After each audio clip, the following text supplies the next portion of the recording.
Après la présidence de la République, la première étape de cette visite a conduit la délégation à la baie des Rois.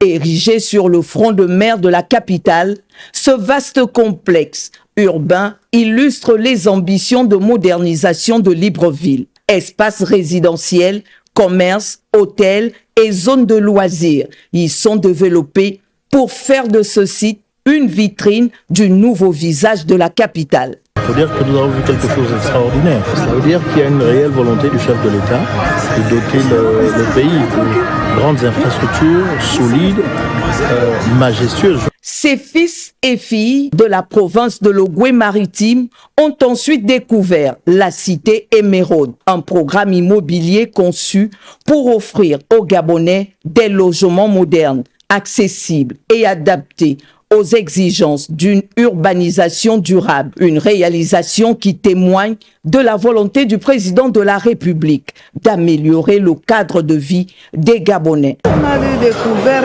vraiment des grandes œuvres. On ne s'y attendait pas. En si peu de temps, ce qui a été fait, c'est formidable. La visite s'est poursuivie au Palais des Congrès, au cœur de la cité de la démocratie, entièrement réhabilitée.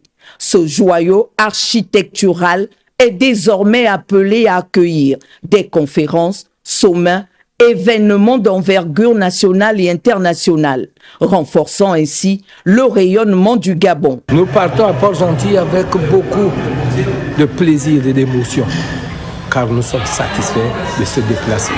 Au terme de cette tournée, ces touristes de l'Ogooué-Maritime se sont dit impressionnés par l'ampleur des réalisations observées. Ils ont salué la vision de développement portée à travers ces infrastructures.